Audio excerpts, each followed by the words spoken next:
বর্তমানে বাংলাদেশে আপনার অনলাইন জুয়ায় আসক্ত প্রায় ৫০ লক্ষ মানুষ, মানে ৫০ লক্ষ তরুণ অনলাইন জুয়ায় আসক্ত। ৫০ লক্ষ মানুষ অনলাইন জুয়ায় আসক্ত মানে ৫০ লক্ষ পরিবার অনলাইন জুয়ার সাথে আসক্ত। ৫০ লক্ষ পরিবার ক্ষতিগ্রস্ত হচ্ছে।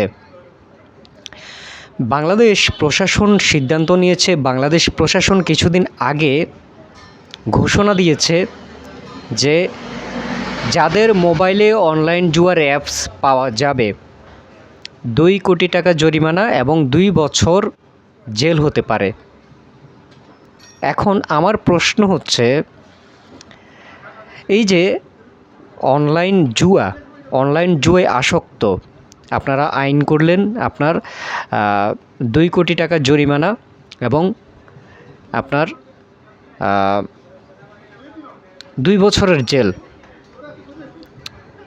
এখন এই যে আইনগুলো না করে আপনারা তো পারেন, আপনারা সব কিছুই পারেন। বাংলাদেশে অনলাইনের যেই জুয়ার যে অ্যাপসগুলা সেগুলো বন্ধ করে দিলেই তো পারেন। এই অ্যাপসগুলো যদি বন্ধ করে দিতে পারেন তাহলে কিন্তু কেউ কিন্তু এই যে জুয়ার সাথে কিন্তু সম্পৃক্ত হবে না। আপনারা সেটা না করে একটা মানুষ ২ কোটি টাকা কোত্থেকে দেবে?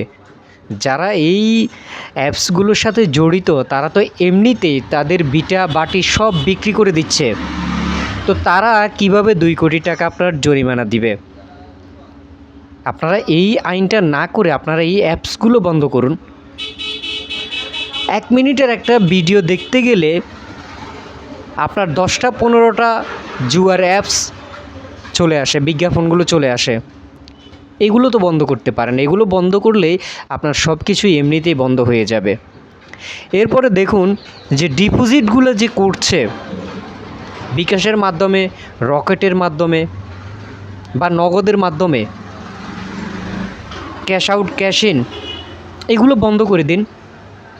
যেই অ্যাপসগুলোতে ক্যাশ ইন ক্যাশ আউট করা যাবে না, ডিপোজিট উইথড্র করা যাবে না এই অ্যাপসগুলো থেকে, তাহলে কিন্তু কেউ আর এই অ্যাপসগুলোর প্রতি আসক্ত হবে না। সেই আইনটা না করে আপনারা এমন একটা আইন করেছেন যেটা ভিত্তিহীন। একটা মানুষ ২ কোটি টাকা কোথায় পাবে? আপনারা চাইলেই যদি দেশকে এই জুয়ামুক্ত করতে চান সেক্ষেত্রে আপনারা এই অ্যাপসগুলো বন্ধ করে দিন, যে বাংলাদেশে এই অ্যাপসগুলো ইনস্টল হবে না, এই অ্যাপসগুলো বাংলাদেশে চলবে না। কারণ এই অ্যাপসগুলো তারা বন্ধ করবে না, কারণ হচ্ছে যে এই অ্যাপসগুলো থেকে তারা নিজেরও ইনকাম করছে, সরকারও কিছু টাকা পাচ্ছে, যেটা আমার মনে হচ্ছে।